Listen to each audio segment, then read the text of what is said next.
12वें बाब में इसका जिक्र किया गया और खुदावन ने अब्राहम, इसका पहले नाम अब्राहम था, इसके बाद अब्राहम पड़ा, से कहा तू अपने वतन और अपने नातेदारों के बीच से और अपने बाप के घर से निकल कर उस मुल्क में जा जो मैं तुझे दिखाऊंगा। और आगे फिर वादा किया और मैं तुझे एक बड़ी कौम बनाऊंगा। क्यों जा? मैं तुझे वादा दे रहा हूं। क्यों जा? मैं तुझे प्रॉमिस दे रहा हूं। क्या प्रॉमिस है? मैं तुझे एक बड़ी कौम बनाऊंगा और बरकत दूंगा और तेरा नाम सरफराज करूंगा, सो तू बाहर से बरकत हो। जो तुझे मुबारक कहेंगे मैं उनको कहेंगे, जो तुझे मुबारक कहें उनको मैं बरकत दूंगा, और जो तुझ पर लानत करे उस पर मैं लानत करूंगा। यानी तेरा दुश्मन मेरा दुश्मन, तेरा दोस्त मेरा दोस्त, और जमीन के सब कबीले तेरे वसीले से बरकत पाएंगे। सो ये मोटिवेशन थी उसकी। खुदा ने जब उसको कहा कि तू ये कर, अपने मुल्क को, अपने वतन को, अपने रिश्तेदारों को, अपने बाप को, आपके बाप के घराने को छोड़ और यहां से निकल। क्यों निकल? मैं तुझे मेरास देना चाहता हूं। यहां पर आगे क्या लिखा हुआ है? इब्रानियों के खत में हमने अभी पढ़ा, लिखा है ईमान ही के सबब से अब्राहम जब बुलाया गया तो हुक्म मानकर उस जगह चला गया जिसे मेरास में लेने वाला था। आमीन। तो खुदा ने उसे कलाम दिया कि मैं तुझे बरकत दूंगा, बहुत सारी कौमों का बाप बनाऊंगा, जो तुझे मुबारक कहे उसे मुबारक कहूंगा, जो तुझ पर लानत करे उस पर लानत करूंगा। जमीन के सब कबीले तेरे वसीला से। कैसा बड़ा प्रॉमिस था। ऐसे ही नहीं वो अपने नातेदारों को, बाप के घराने वतन को छोड़ के चल पड़ा। ये भी नहीं पता किधर जाना। खुदा ने कहा उधर चल जो मैं तुझे अभी बताऊंगा, दिखाऊंगा। ये कलाम था जिसने इब्राहिम को शेक किया और वो उठ खड़ा हुआ। हालेलुया। और जब आपको कलाम झोड़ता है, जब कलाम आपके अंदर जोर मारता है, तो फिर ही आप फेथ के स्टेप्स ले सकते हैं। कलाम के बगैर कोई ईमान नहीं, बगैर जो है वो कलाम के ईमान में नहीं आप चल सकते। कई लोग बाइबल पढ़नी नहीं होंगी, चर्च जाना है, कहते साडा बड़ा ईमान है। खड़े केड़ा ईमान है? कलाम के बगैर कहां से ईमान आ गया आपके अंदर?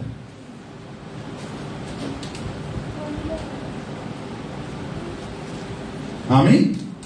You need to stay in the word. खुदा के कलाम में आपको रहना, क्योंकि आपके ईमान पर अटैक्स होंगे। ये नहीं कि आप ईमान में चल रहे हैं और सुकून से सारा कुछ हो जाएगा। अबलीस आएगा और वो आपको हिलाने की पूरी कोशिश करेगा। तो इब्राहिम को ये कलाम दिया गया और ये कलाम ने उसे इस काबिल बनाया कि उसने अपने वतन को, अपने नातेदारों को, अपने बाप के घराने को छोड़ा। Can you imagine? इतना बड़ा स्टेप, एक सारा जहां पर। और इब्राहिम, सुनिए, इब्राहिम का ताल्लुक कोई बहुत रूहानी घराने से नहीं था, क्योंकि वो बड़े पावरफुल चर्च का मेंबर नहीं था। गैर कौमों में रहता था, खुद भी वो गैर कौम से था। इससे पिछले चैप्टर में आप देखें उन्होंने क्या किया था। बाबल का शहर बना रहे थे, जब जुबानों में इख्तलाफ आ गया। तो कोई बड़ी रूहानी एनवायरनमेंट में नहीं रहता था इब्राहिम। आमीन। कोई रूहानी माहौल में नहीं रहता था। वहां पर खुदा का कलाम उस पर नाज़िल हुआ और उसने किया क्या? कलाम को कबूल किया, हुक्म मानकर उसने स्टेप उठा लिया। बैठा नहीं रहा, अच्छा ठीक है खुदा, I believe, I am in agreement with you, बस ऐसा था।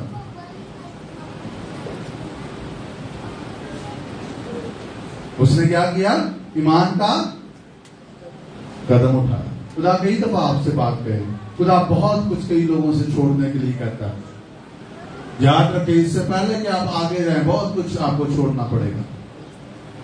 अगर आपकी मंजिल बहुत दूर है तो बहुत कुछ छोड़ना पड़ेगा आपको। और खुदा आपसे बात करेगा। खुदा चाहता आप दुनिया को छोड़े, सबसे पहले डिटैच हो दुनिया से।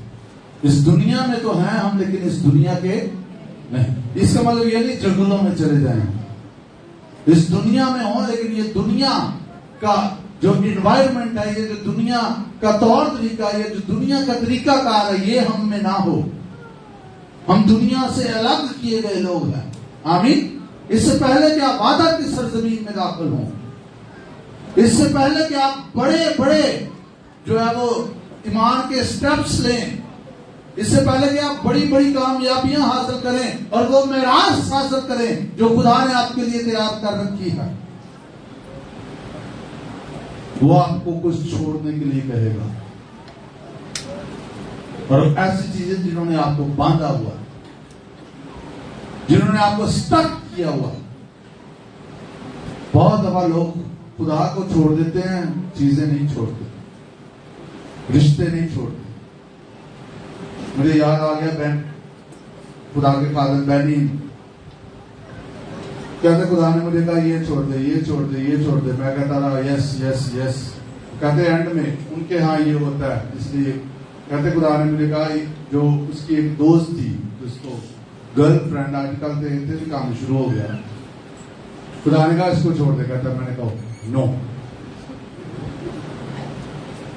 सौखियां चीजा कई दफा लोग की छड़ देंगे, तो जो गल आती ना फिर औखी शायद फिर फाइनली उन्होंने खुदा की ताबे फरमानी की, लेकिन फिर वक्त थोड़ा लगेगा।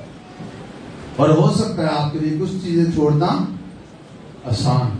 जैसे न्यू टेस्टमेंट में आपको एक स्टोरी मिलती है, अमीर दौलतमंद शख्स यीशु के पास आके उसने कहा उस्ताद मैं क्या करूं कि हमेशा की जिंदगी पाऊं। यीशु ने कहा हुक्मों पर अमल कर। उसने कहा वो तो मैं लड़कपन से करता हूं। तो लिखा यीशु को उस पर प्यार आया और यीशु ने उसे देखकर कहा एक बात की तुझ में कमी है, मैं वो भी दूर कर देना चाहता हूं। आज अपना माल बेच के गरीबों को दे दे, तुझे आसमान पर खजाना मिलेगा और मेरे पीछे हो ले। और क्या लिखा? उसने कहा हालेलुया प्रेज द लॉर्ड, है ना? ऐसे किया ना उसने। क्या किया उसने? छोड़ के लिखा क्योंकि बड़ा माल। बाइबल स्कॉलर्स ये कहते हैं कि उसको खुदावंद यीशु मसीह ने आम तौर पे नहीं बुलाया था, अपोस्टलशिप के लिए बुलाया था उसको, रसूल होने के लिए खुदा ने उसे बुलाया था। यीशु मसीह ने नहीं समझ पाया, उसने दौलत को उस वक्त दौलत का चुनाव किया, गमगीन होकर चला गया। और खुदा आपसे ऐसी चीजें मांगता है जिससे आप जुड़े हुए हैं। खुदा को उनकी दौलत की जरूरत थी, खुदा ने कहा गरीबों को दे दे, ये नहीं कहा मेनू जमा करा दे। उसके ज़हन में होता शायद कि यीशु को किसी ने दस दिता दे मैं अपना मेरा पैसा सारा अपनी मिनिस्ट्री चला देना है। नो, क्या उसने कहा? क्या यीशु को उसके पैसों की जरूरत थी? नो, यीशु को उसकी जरूरत थी और जिस चीज से वो जुड़ा हुआ था यीशु ने वहीं पर कहा छोड़ दे। उसने नहीं छोड़ा। कुछ चीजें, कुछ लोग, कुछ बातें जो खुदा के कलाम के मुताबिक नहीं, उनसे लोग इस तरह जुड़े होते हैं जब खुदा उनसे मांगता है तो फिर वहां पेन होती है। कई लोग तो वाकई आमीन करते और हमेशा आगे जाते। इब्राहिम ने वो छोड़ दिया और ईमानदारों का बाप है। उस दौलतमंद ने नहीं छोड़ा। आपके छोड़ने में आपका मुस्तकबिल जो है वो छुपा हुआ है, याद रखें। आप जो छोड़ेंगे उतना ही दूर आप जाएंगे। ਅਸੀਂ ਕਹਿੰਦੇ ਅਸੀਂ ਨਾਲ ਜਿੱਦਾਂ ਅੰਦਰੋਂ ਹਿਲ ਜਾਈਏ ਨਾਲ ਨਾਲ ਉਹ ਵੀ ਨਾਲ ਨਾਲ ਤੇ ਅੱਗੇ भी जाइए। आपने बहुत सारा बोझ अपने साथ जब बांधा हुआ है जो खुदा से नहीं है, आपको वो चलने नहीं देगा, आप भाग नहीं सकेंगे। वो चीजें जो खुदा से नहीं है वो आपको पीछे खींचेगी,